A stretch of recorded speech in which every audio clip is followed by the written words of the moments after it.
CM Punk and Drew McIntyre are scheduled for a Hell in a Cell match at Bad Blood. A new era has been ushered upon Friday Night SmackDown, and I address some of your questions and comments, all this and more on the J Area Podcast.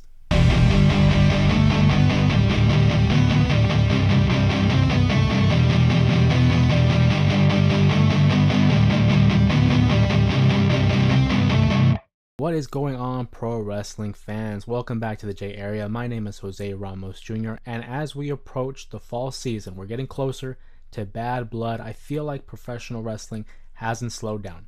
We look at the months of the spring where, WWE, for example, is gearing up for WrestleMania. There's that brief period in the summer where it kind of tends to fall off and then pick up, hopefully, for the fall because, of course, NFL football is back. But there's a lot to talk about here when it comes to the status of professional wrestling, not just relegated to WWE, as well as AEW. But first off, of course, one of the hottest storylines going on in professional wrestling is that of CM Punk and Drew McIntyre. I feel like a broken record when I talk about this because it's been going on since a year now. Ever since CM Punk had returned at Survivor Series, we have now fast forward here to October of 2024, and that is when we're going to see Hell in a Cell between Drew McIntyre and CM Punk. It was just announced this past week on WWE Raw, and I look forward to it. I think it's the perfect matchup to conclude this rivalry. I will say in past videos throughout the week I have mentioned that I don't think it'll be the conclusion of the rivalry altogether. I think it's going to be a chapter of it. I think eventually we will leave an opportunity to revisit the feud that is CM Punk versus Drew McIntyre, but for this current iteration of the rivalry, I think it's safe to say we'll put it on pause. CM Punk, obviously, for those who don't know, is one of my favorite wrestlers of all time. You can see over here, over my shoulder here, of course, had to represent the CM Punk DVD. But Drew McIntyre, in his own right, has elevated himself to another level. We saw Drew McIntyre as the face of the WWE, really, during the Thunderdome era from 2020, 2021. He did real well for himself in establishing who he was as a main eventer, and now he's on a collision course inside the Hell in a Cell structure against CM Punk.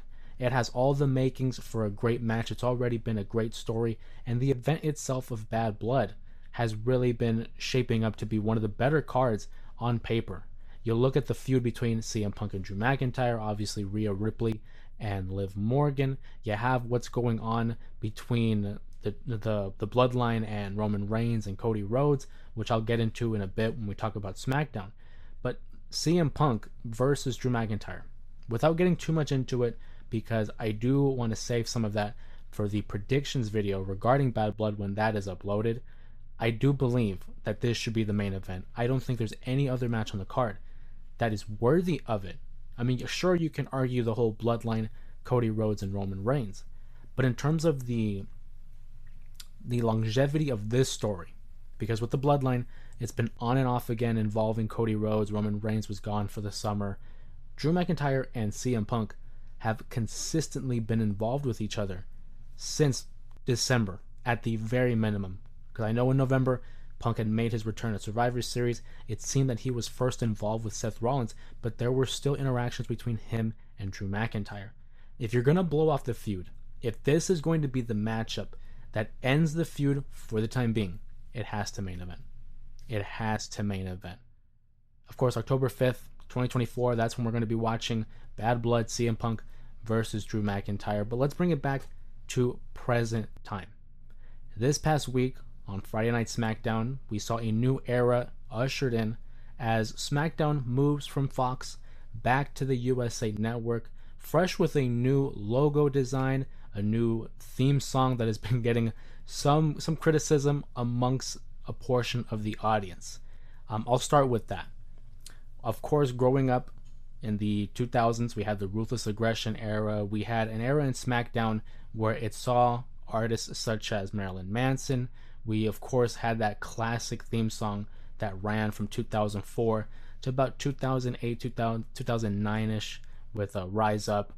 That one I'm more partial towards too. But this new theme song is obviously by Megan Thee Stallion. And I'm not going to sit here and pretend like I'm the biggest, Megan fan. But for the purposes of this song, it's kind of growing on me. And I know for some people that might not be the answer you're looking for. I'll always be more partial to that rock side of professional wrestling. Certainly that the early to mid 2000s presented. But I'm all about being open. It's very easy for me to have peace in things. And what I say by that is it kind of grows on me. Kind of the beat, the tempo, the intro video itself, the package that features all the wrestlers at the beginning of the show, it grows on me. And I know over time I'll probably get used to it, but you kind of have to get moving with the times. And it might not be fun for everybody because nostalgia is one hell of a drug. But for the time being, I'm open to it. As long as they don't overdo it, I'm fine with it for what it's worth. I'm not mad at it. The logo itself, though, is very interesting because it has these elements of the 2000s SmackDown logo. Obviously, you have the word Smack and Down, above each other. And I like how the S in SmackDown morphs into the D for down. I was talking to my brother about it when we were watching it, and on certain, pieces of equipment, for example, the sleeve that goes on the microphones, it was just like the S. And I thought, oh, it's kind of cool. It resembles that of the old SummerSlam logo. Obviously, different font, different colors, but it reminded me of it, and it was something different. It's a modern take on that 1999 logo of SmackDown, as well as iterations of the Ruthless Aggression SmackDown, while still being modern in itself. And I think that's very important to keep in mind. I think that's the common theme when it comes to talking about this new era in SmackDown, and that is just modern. Get with the times. You got to progress. You got to keep moving forward. You can't stick in the past. SmackDown itself, though, if you haven't seen the post-show reaction, please check that out. I talk more in depth about the steel cage match between Cody Rhodes, between Solo Sikoa, as well as the challenge that was issued by Roman Reigns, teaming with Cody and the Bloodline in that matchup. And that's really the story of SmackDown. We talk about Raw and how CM Punk and and Drew McIntyre are that main feud, in my opinion. SmackDown, of course, is the Bloodline show. But what I really enjoyed about this storyline, currently with the whole Roman and Cody thing, they're running that story, and I can see they're going to go with it. The whole can they coexist? You have two of the biggest stars. Not one of those instances where it's like, oh, they're two of the biggest stars. No. These are the two big stars in the WWE. Cody Rhodes and Roman Reigns. In a moment that they stood right by each other, it resembled so much of like a Batman and Superman type of level of credibility. Roman Reigns was the guy for 4 years. He was champion on top. Cody Rhodes now is the guy, having defeated Roman Reigns at WrestleMania 40, and has been the champion ever since, putting on matches against the likes of Logan Paul, AJ Styles, Kevin Owens, and two most recently against Solo Sikoa. The level of just insanity. Would have thought about it. To think that Roman and Cody would be fighting side by side against the Bloodline. It's amazing to think about. I know there was a moment there for WrestleMania 40 at the end where Roman kind of walks off and he's with Paul Heyman, and you're just thinking, what's next? And you want to have this idea that maybe he can turn babyface, but it wasn't a thing yet.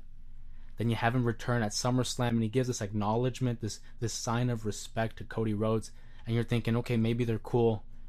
But now to see the graphic of Cody and Roman teaming against the Bloodline. The best comparison I can put up, of course, is like the Mega Powers, when it was Randy Savage and Hulk Hogan having to fight Andre and Ted DiBiase. You have The Rock and Hogan even have their time as a tag team. Obviously, it wasn't like a full tag team, but they had their one-offs. To see two stars of that caliber, for someone like me who grew up in the 2000s, another one could be like Batista and John Cena when they teamed up at Armageddon 2006. To see the caliber of these two characters, Cody and Roman, it's just so fascinating because there's so much little details, the intricacies between their characteristics. When Roman Reigns had came out in the final segment of SmackDown and was declaring to everybody that he could do this by himself, he doesn't need Cody Rhodes, that this is a family affair, it's a family issue. He doesn't need Cody Rhodes. He was talking about how even if he's not the champion, this is still his WWE, it's still his ring. It's still his microphone. It's still his cameraman, that infamous promo that everyone loves. And upon saying, "This is my WWE," Cody Rhodes comes out. Cody Rhodes, who earlier in the night said, "I don't want to team with Roman. The bloodline, that's not my problem. That's Roman's problem." Cody wanted to move past it. Cody doesn't want to get stuck fighting battles that aren't necessarily his. He's already beaten Solo Sikoa twice. Once in Bloodline Rules, and then in the Steel Cage match. He shouldn't have to fight Solo Sikoa anymore. He's done with that chapter. He's already beaten Roman Reigns. He's done with that chapter. And it's a double-edged sword here. Because you can look at it from the perspective of Cody Rhodes, who's done with that. He's already told Nick Aldis, "I don't want any business with that." But when Roman Reigns utters the words, "This is my WWE," Cody Rhodes comes out, no hesitation. Why? Ego. It's human nature. You're saying this is your WWE. I'm the champion. I beat you at WrestleMania. And as Cody Rhodes professed to Roman Reigns, it was up until WrestleMania when Cody Rhodes had defeated Roman Reigns, who's been, working every other night basically. Running the towns, running the shows, fighting off all comers. Cody Rhodes. Where's Roman been? If I'm Cody in that situation, I would feel a type of way as well.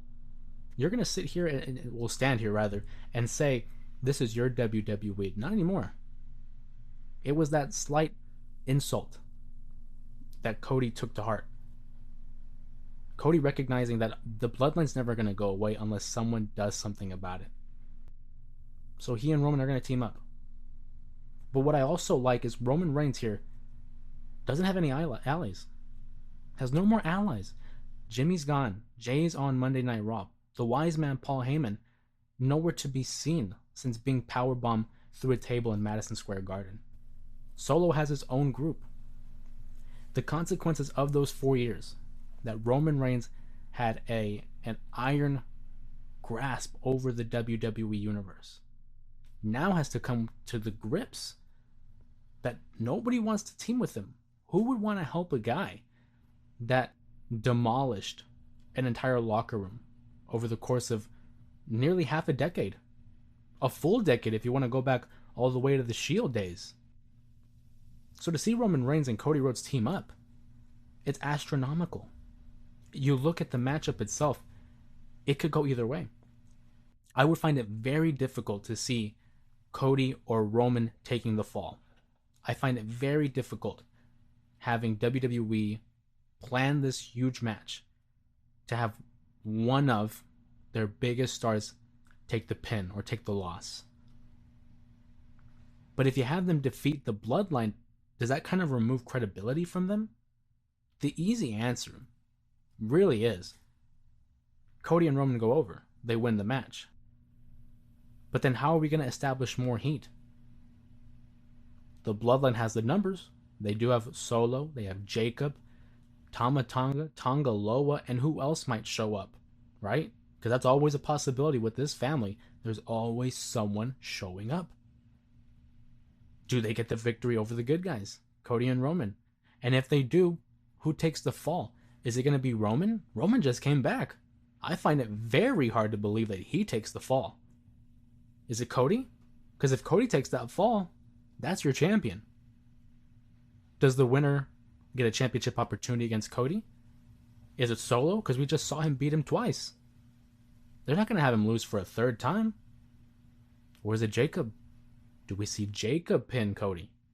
Get a title opportunity? It was foreshadowed a couple weeks ago when Cody Rhodes wanted to offer him a championship opportunity.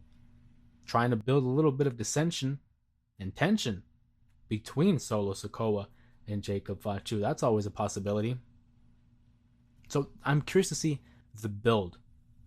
Are we going to see them have this common goal, this common mindset heading into the matchup? Or is it going to be continued drama and tension between the two? Because you got to keep in mind, Roman and Cody have been doing battle for more than just these last 2 years. Look at the Days of the Shield. Battleground 2013. The Rhodes brothers versus the Shield. Fast forward. to AEW. Cody Rhodes was on the opposition, trying to build up a brand, competition against WWE, whose main guy was Roman Reigns. There's that NXT drama. Dusty Rhodes had his kids, his biological kids, Cody, Dustin, etc. But then there were the other Dusty kids in NXT, Roman, Seth, and others. A lot of layers when it comes to that. A lot of layers. So I want to see what they do this upcoming week on Friday Night SmackDown. How do we move the story further? How do we add more depth to it? It already has a lot of depth, but there's always layers and layers. And I recently saw a video where someone caught this, and I thought it was expertly done. They had two side-by-side videos of a Roman Reigns entrance from like 2 years ago to Roman Reigns' entrance this past Friday. And in both instances, Roman Reigns is arriving to the steel steps, but he takes a quick glance to his left. Obviously, the one 2 years ago, he was looking at the wise man, Paul Heyman. And the one from this past Friday night, he looks to his left where Paul Heyman would have been, and he's not there. Little details like that. Little details like that matter. I don't know. Like I said, Bad Blood is shaping up to be quite the show. But another show that is really ramping up, AEW Grand Slam. That's coming up pretty quickly here at the end of the month of September, and 2 matches have already been announced. We have Bryan Danielson, who will be, again, it's scheduled to take place. It'll be against Nigel McGuinness, current color commentator for AEW, but a former Ring of Honor world champion and nemesis, longtime nemesis of Bryan Danielson. It's something that's been going on for decades. And I like how during their tenure here in AEW, as Bryan is still very much an active wrestler, Nigel has been relegated to the commentary booth. He still throws in those jabs towards Bryan, keeping that feud alive. You saw their matches in Ring of Honor. Now that Bryan Danielson and his career are beginning to wind down, you want to play all the hits. And I love that we're getting this Nigel versus Bryan Danielson matchup. Of course, they're treating it as if, will it happen? Will he be cleared? But you wouldn't advertise this match if it wasn't going to happen. I hope they give these guys plenty of time. Give them a half hour just to lay it all out there. Years and years of work together. They've been connected together, like I said, for decades. I'm looking real forward to that. Another matchup that will be scheduled is basically for the number 1 contender spot for Bryan Danielson's title, Darby Allin versus Jon Moxley. Initially, Grand Slam was supposed to see Darby Allin cash in his Royal Rampage, win that would lead to a championship opportunity at the Grand Slam event. But Jon Moxley, upon returning at All Out, betraying his Blackpool Combat Club teammate in Bryan Danielson, turning heel, claiming this isn't your AEW, I was here first.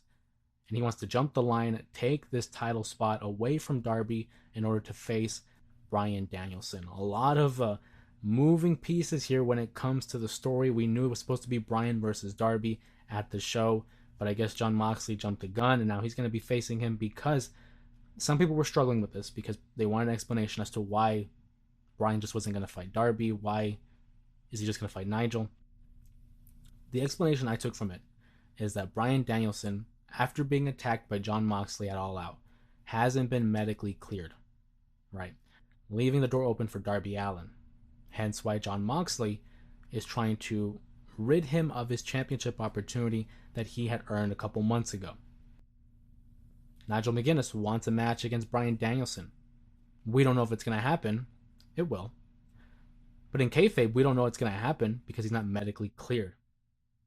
I think it can be a little convoluting, but it's a smart way of getting 2 big matches out of a show. I don't know who's going to win between Darby and Jon Moxley. I would, venture to guess that Bryan's going to defeat Nigel McGuinness, and what I hope will be a great matchup. But that Moxley-Darby match surely has my interest because it influences the next couple months of AEW.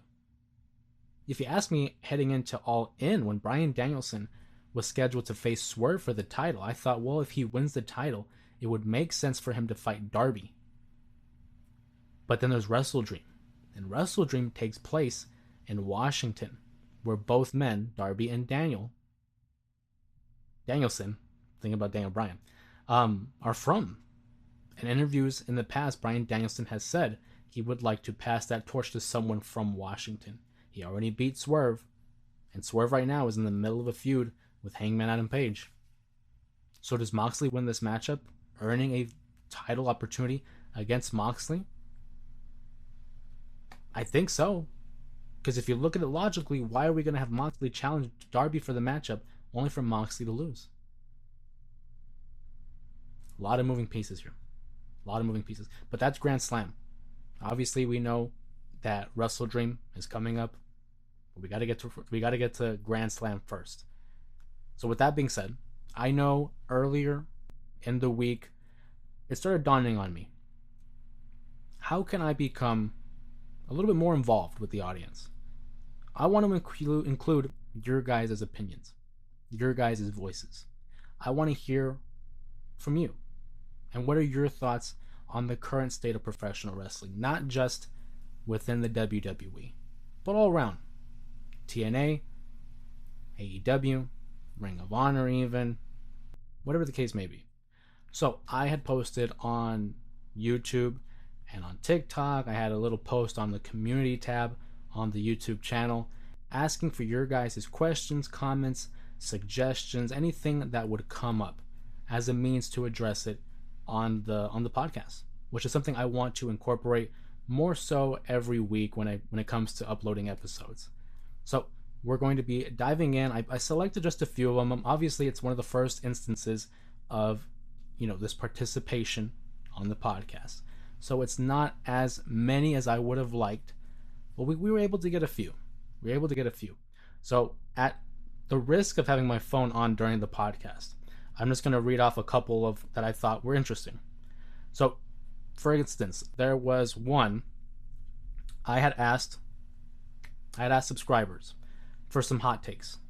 And for example, on YouTube, at SanFran5, he suggests David Arquette had a better career than Ryback. That one's very interesting. And what I like about this incorporation to the podcast is it's introducing topics that are not necessarily current. It's all around. It's all about just professional wrestling. And it brings up topics that maybe I wouldn't even have thought of. But let's dive into that. David Arquette. Number one, the main difference between David Arquette and Ryback is one had a world championship title reign. David Arquette was a WCW champion. Now, whether or not you agree with that booking decision, or whether you look fondly at that, it happened. It's in the record books. Ryback had championship opportunities against the likes of CM Punk and John Cena, having high-profile matches. If you want to talk about in-ring, it's hard to argue that Ryback didn't have better matches just because he trained to be a professional wrestler. Now, looking at it in terms of legacy, I think we as consumers, we as fans, I think we will look back fondly at David Arquette more than Ryback. You tell me one of your favorite Ryback matches. I'm not going to sit here and say David Arquette had the greatest professional wrestling matches of all time. But what I can appreciate with David Arquette is that, yes, he won the world championship. Wasn't the right call. Wasn't the right call, especially when you had a guy like Diamond Dallas Page literally in the match. And he recognized, this might not be the best choice here because he's not a professional wrestler. Years later, he re-enters the world of professional wrestling and gets into death matches with the likes of Nick Gage. He doesn't have to do that. I have a sense of respect for that. This is an outsider who wasn't a trained professional wrestler, but he's willing to put his body on the line and earn that respect. And for me, he earned my respect there. I like the fact that he was self-aware in the sense that, hey, I shouldn't win this world title. I really shouldn't. I'm not that guy. And then years later, he gets back in the ring. Now again, not going to pretend like he's the greatest wrestler of all time, but I can respect that effort. I can respect that acknowledgement. A guy like Ryback, we'll dive back to him. What are some of his greatest wrestling moments? His best run was that initial run from 2012 to 2013 when he fought the likes of CM Punk and John Cena. But after that, it's like, what really sticks out? He had an Intercontinental title reign that really didn't go anywhere. That Elimination Chamber matchup, that's one of the worst Elimination Chamber matchups of all time. And then look at his latest run on the internet. I mean, I'm not one to judge for what you say on the internet. Obviously, look what I'm doing. But in the sense of this comparison, I think in terms of legacy, David Arquette will be fondly, well, maybe not fondly, but he'll be looked back upon in a better sense than Ryback. I think years from now, we'll probably be talking about David Arquette more than Ryback. Whether it's for good or bad reasons, again, because that WCW title reign should not have happened, but it's something that at least we can look fondly upon in the sense that, but he kept going and tried to earn that respect. And that for me is a big deal.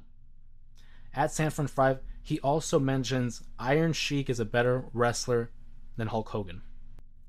It's well documented, and I can already tell that's more of like a troll comment. It's well documented the issues that Hulk Hogan and Iron Sheik had. For better or for worse. If you want to talk about in-ring ability, back in those days, it was a lot different than what we see in the WWE and AEW, just in pro wrestling in general. It was a lot different back then. In the sense of the business, you can't argue what Hulk Hogan had done for pro wrestling. There was a short that I had uploaded that was the rankings of professional wrestlers. That was my personal preference. Some people were commenting like, oh, you shouldn't have Hulk Hogan at number 10. That's my personal preference. I'm not a Hogan guy. But I can acknowledge the work that he put in. I can acknowledge the value that he brought to the business. We do not have WrestleMania. We do not have the WWE as we know it. We don't have pro wrestling, for that matter, in the way that we have it without the likes of Hulk Hogan. I may not agree with the person that is Terry Bollea, but just keeping it kayfabe in terms of Hulk Hogan. Can't argue with his accomplishments. Can't argue with his legacy and again, the influence that he has over the business. Now, is Iron Sheik a better wrestler than him? Personal preference. That's personal preference. I don't know if I can go. I don't think I can go that far as to say. But also, earlier in the week, I had uploaded a video discussing professional wrestling conspiracy theories. That was a part of Friday's, 5 count, which is something I'm very proud of, by the way. I really like those 5 counts. It allows me to be a little bit more creative and just talk about certain topics every Friday. Something to look forward to. Nonetheless, I talked about conspiracy theories, and I wanted to hear other professional wrestling conspiracy theories. So we also got another comment here by at JDRussell3828. He says, what about the Macho Man Stephanie McMahon? Is it real or is it just some BS? Why is Savage still not in the Hall of Fame? Again, really interesting issue here. For those who aren't aware, I won't dive too much into it, but it was the early 90s. Randy Macho Man Savage obviously was on top of the WWE, along the likes of like Hogan, Ric Flair, 90 to 92. That's about where we're at in the story. Stephanie McMahon, young, coming into the business. I do believe she was still a teenager. The conspiracy theory, the rumors, the theories are that he and Stephanie McMahon were romantically involved in some way, leading to Randy Savage being relegated to the commentary booth, being used less as an athlete, as a wrestler, leading to him leaving for WCW, and we never saw him after that. After he left in 94, he never came back to the WWE. Now, this person says Savage not being in the Hall of Fame. He was inducted in the Hall of Fame. I believe it was 2015 that he was finally inducted. But it was, a few years after he had tragically passed away due to a car accident. I believe it was a heart attack while driving and led to a car accident. I don't know if that's true or not. and it's one of those that is just an urban legend at this point. But I do think it's interesting why he had not been placed in the Hall of Fame for so long. Again, personal issues. We know Vince McMahon has had his issues with the likes of Bret Hart, Ultimate Warrior, Hulk Hogan, Jesse Ventura, Macho Man. It's, again, open up to your interpretation. I can see why some people would believe it, but we don't know. And that's why it's a theory. At CJ Rocks 4481 adds to this comment in regards to the conspiracy theory. This is a long one. He adds multiple of his own theories as well. Some of these are well documented, others maybe not so much. For example, he says, what about the Sheik being asked to break Hulk Hogan's legs? Maybe, but we go back to that personal vendetta between Iron Sheik and Hulk Hogan. That could be just Sheik talking. Sheik, if you listen to his interviews in like the Howard Stern show, very passionately adamant that he was not a fan of Hulk Hogan. I look at it in the sense of it's compromised. He already doesn't like him. Maybe he's just saying that.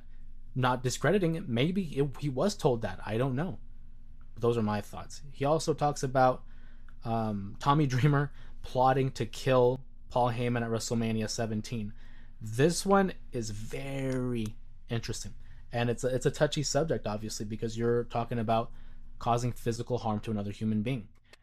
For those, again, who aren't aware, we know that ECW was the brainchild of Paul Heyman. He helped convert it from Eastern Championship Wrestling to Extreme Championship Wrestling, and basically helped revolutionize the business as a whole, creating an opportunity for other pro wrestlers who were not being utilized in the WCW or the WWF at that time. He also introduced much more of a hardcore-based pro wrestling and a real sense of storytelling when it came to reality-based storylines. Paul Heyman also, for better or for worse, was known to be a very convincing promoter in the sense that he was able to run the show with a lack of funds.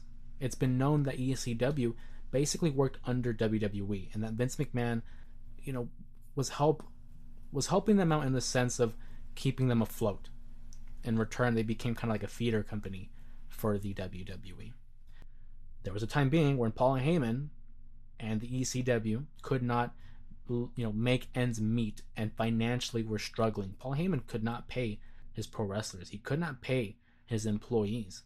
Many times, it's been said that when they would try to cash their checks, the checks would just bounce. Essentially, there was a time being they were working for free. And ECW goes out of business in 2001, and magically Paul Heyman is already working for the WWE, almost as if he knew it was going out of business, but he had job security. Now this commentary on this conspiracy theory isn't to determine whether or not Paul Heyman's a good person or not. I don't know the guy. I'm a fan of his work. But it affected a lot of people's lives. Tommy Dreamer, for example, lost a lot of money. Cost him years of his life. Physical health. And he got to a dark place where Tommy Dreamer talked about WrestleMania 17. He was planning to go. This was, I believe, 6 days after WCW had been bought by the WWE.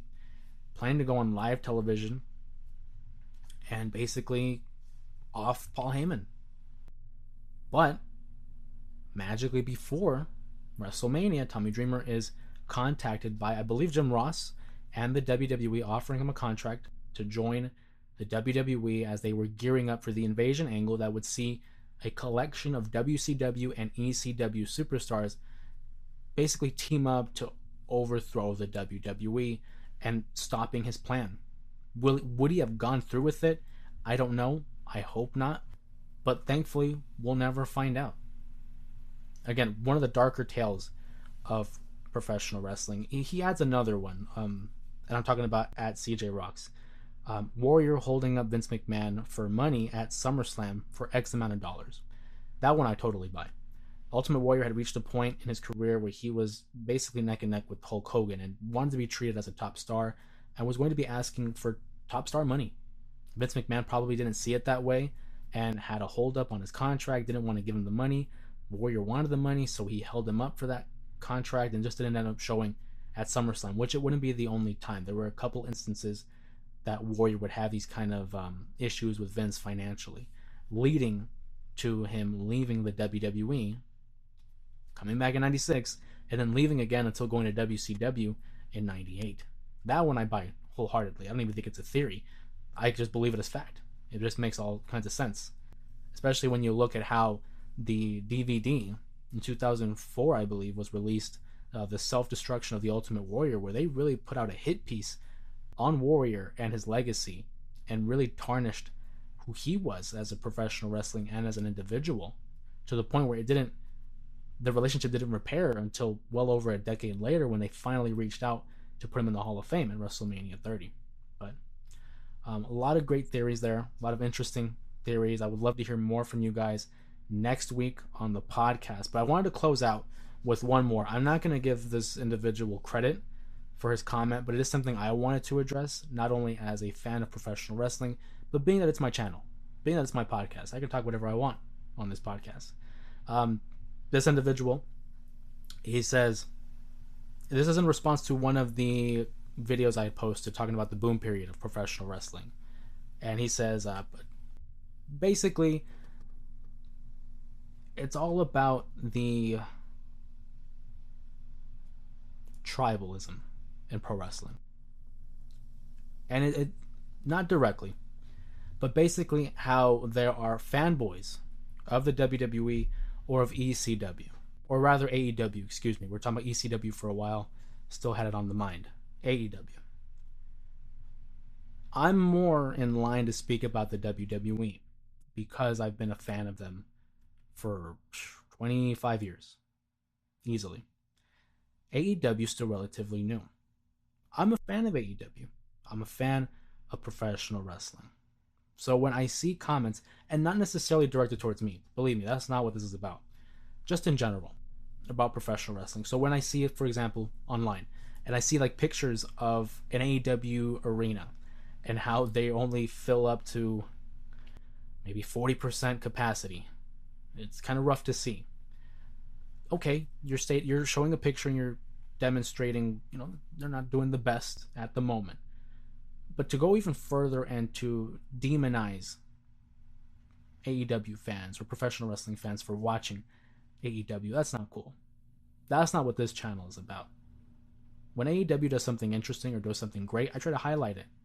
When WWE does something that I enjoy and that I want to highlight, I'll talk about it. That's what it's always been about. So I talk about the boom period. I'm not saying WWE is directly responsible for it, but you can't argue that they are heavily a part of it. Believe me, AEW has a huge hand in it as well, because they created an alternative to WWE that opened up the opportunities for professional wrestlers to seek employment, for fans to seek enjoyment, and it really shouldn't have to be this way where there's a divide. I only support this one. I only support this one. I don't believe in that. If you're a fan of pro wrestling, you're going to watch all kinds of pro wrestling. I watch AEW. I watch the WWE. I catch TNA every now and then when I can, because obviously it's a lot of pro wrestling. New Japan, Joshi. Like, there's so many different styles of pro wrestling. For example, I use movies as an example because if you know me, you know I'm a huge fan of film. Obviously, you can see my wall a little bit over here. If you love movies, you're not going to stick to just, I'm just going to watch comedy. No, if you love movies, you want to catch drama, comedy, action, horror, animation, all kinds of it. Because you can take bits and bits from every genre. And it's like a buffet. I always go back to this idea that a person of many tastes will never go hungry. If you enjoy all different kinds of movies, pro wrestling, music, you'll never starve because you always have a hankering for different genres. So when I see comments like that, and again, not directed towards me, but just in general, about favoring one over the other, or you hate this one more than you hate that one, it's like, no, dude, it isn't that deep. I'm just trying to watch pro wrestling, enjoy it for what it is, and just enjoy the ride that we're on. So I wanted to hit my 2 cents on that. I want to hear from you guys, though. I want to become more engaging with all of you, the viewers. We're doing great in terms of the channel, in terms of the podcast. I want to thank you guys for your continued support, for the continued love that you guys have been sending my way. It's very much a way of me showing my appreciation, but as well as a motivating factor as to why I continue to do this. So If you enjoyed this podcast episode, something different, I want to incorporate your guys' voice, so I thought that was cool. But if you enjoyed it, please consider giving the video a like, comment down below what you thought about some of these topics, as well as some suggestions to talk about for next week's podcast episode. You can also drop in comments or questions on really any of the videos throughout the week. You can also do it on the community tabs that I have, again, for those posts that I post throughout the week. Don't forget to comment down below, as I mentioned. Check out some of these other videos that I've also produced on the channel. If you haven't subscribed already, please do so, as I'll be pumping out more content as we enter the fall. And with that being said, of course, my name is Jose Ramos Jr. This has been the J Area Podcast, and I'll see you guys later.